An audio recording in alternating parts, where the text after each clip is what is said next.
Hey, what's going on everyone? Welcome back to another episode of Star Wars Coffee, where in today's episode we're going to be talking about how The Mandalorian has 3 spin-off shows in various stages of development. That's today here on Star Wars Coffee.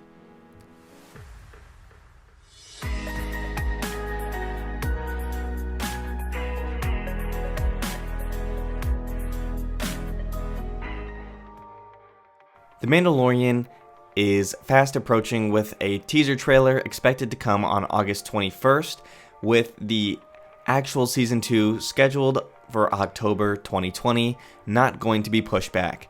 So, The Clone Wars was the last Star Wars series that we got on Disney+.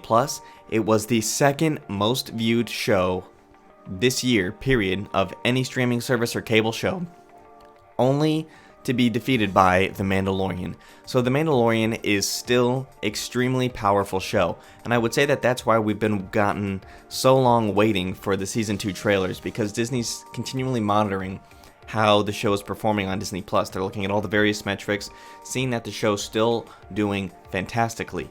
So it seems to me that the closer that they do the show to Season 2, the more likely people are going to be ready to watch it day one that it comes out. Because the closer the marketing campaign to the actual release, the more buzz is going to be circulated about the show right then. So, Corey Van Dyke over at KRT has been talking about the fact that The Mandalorian has several shows in different stages of development. This corroborates with something that I've heard and reported on over the last couple of months, with the fact that Dave Filoni is expected to be taking over the reins of the interconnected universe over on Disney Plus in terms of Star Wars content. So Dave Filoni is very good at weaving things in and out of context in terms of, between the Clone Wars, with Rebels, with, all of those different types of mediums. And so Corey Van Dyke reports the following. He says, quote, "The Clone Wars is getting a spin-off series in The Bad Batch, and 3 The Mandalorian spin-off shows are in various stages of development from the things we've heard. I won't run that as a scoop by any means, but it's something interesting to think about. The Clone Wars was the second most streamed. That means both The Mandalorian and The Clone Wars were the most popular shows on any streaming service in the last 9 months. That is super exciting that both are going to now cross over in a way this October." And what he's referring to in the crossover this October is Ahsoka Tano appearing in The Mandalorian Season 2. I just did a video about that a couple of days ago, and you guys can check that out on the channel, about Ahsoka tease in The Mandalorian trailer. So what I wanted to do in today's video is talk about these 3 spin-off shows, and talk about the fact that, based on what I've reported, here are my educated guesses as what these will be. So we know Ahsoka is going to appear in The Mandalorian. We know that Boba Fett's going to appear in The Mandalorian, and the other one remains a bit of a mystery to me as to what that third show could be about, because I've heard things about Ezra Bridger. However, I don't suspect that to be the show. I expect it to be more of a direct continuation of an aspect of The Mandalorian, specifically regarding probably Gina Carano's character of Cara Dune. So, Boba Fett is going to be appearing in The Mandalorian Season 2 according to all available reports, as Tamara Morrison has been rumored to have signed on for not only Boba Fett, but also Captain Rex as well, which would make sense if Ahsoka is going to be in it, given the two of them have been continuing since Order 66 together. So what I went in is I did some research on the Star Wars databank and took a look at this. Here's something from Ahsoka's databank entry. Together, Ahsoka and Rex had to fight their way out of the medical bay in an attempt to escape to save their own skins. But as Maul ripped the hyperdrive out of the craft, sending it suddenly into an orbital pull of a large moon, their circumstances became increasingly dire. Although they desperately tried to spare as many clones' lives as they could and eventually escaped in an unattended Y-wing, the Republic cruiser plummeted to the surface of the moon. Rex and Ahsoka were left to bury their comrades. In anguish and defeat, Ahsoka left her lightsabers in the graveyard of the fallen soldiers. While she no longer... So that was the Order 66 post, but here's where it gets interesting. So, while she no longer identified as a Jedi, Ahsoka Tano went into hiding following Order 66. She constructed new lightsabers, both with the blades of white, due to her non-affiliation, and remained on the periphery until the rebellion against the Empire. Then Tano became Fulcrum, an intel agent with her identity as a secret to all those with the highest clearances. Tano's destiny would change, however, when she called in to help the Ghost crew escape from Mustafar space.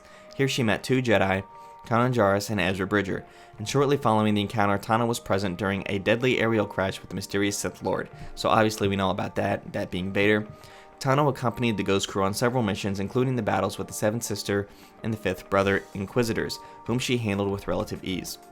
So, I read this to you as the fact that this provides the fact that Rex and Ahsoka are still together, that they have been together and that they are continuing to be together, which we've seen. They split off, they come back in Rebels for a bit, and now we know that The Mandalorian takes place 6 years after Return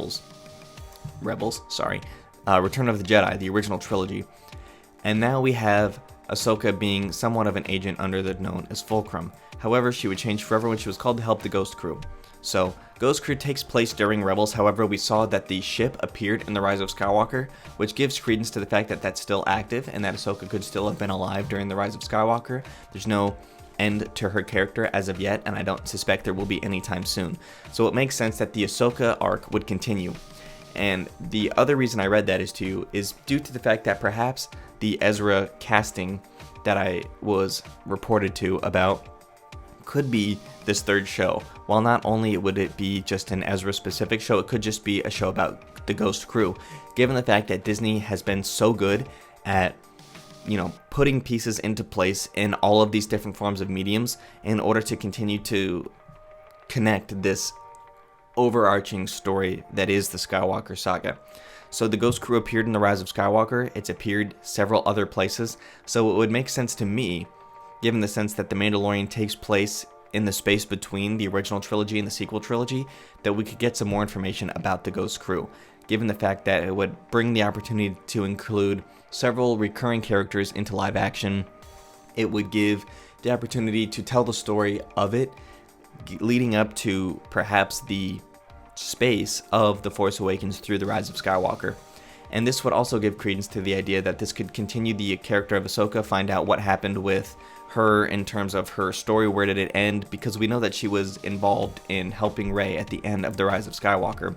And with Dave Filoni, I'm trying to connect all of this together, I'm kind of rambling, but Dave Filoni, when I was talking about the fact that he was connecting the universes together of this Disney Star Wars verse, this would be something that I feel like he would be willing to do and probably is already thinking about how he could do it. And that is connecting all of these different forms of mediums and these different types of characters that I've been talking about to continue to give interest to not only The Mandalorian, but to these other shows that he's already been working on and these other shows that he's already going to have in development. So let me know what you guys think about that, about those possible 3 shows. So my best educated guess, obviously we have the Boba show, the Ahsoka show, and the Ghost Crew show, which is what I'm debating on. In these various stages of development, as Corey Van Dyke says, this does not mean that we're getting 3 shows guaranteed. I think it's going to be based on the reception that we get in The Mandalorian for Boba, for Ahsoka, for Rex, for all of those different characters, as to whether or not they're actually going to be pushed into production and pre-production and get the real planning going on. But let me know what you guys think about this in the comment section down below. Thank you guys for watching, may God bless you, and the Force be with you always.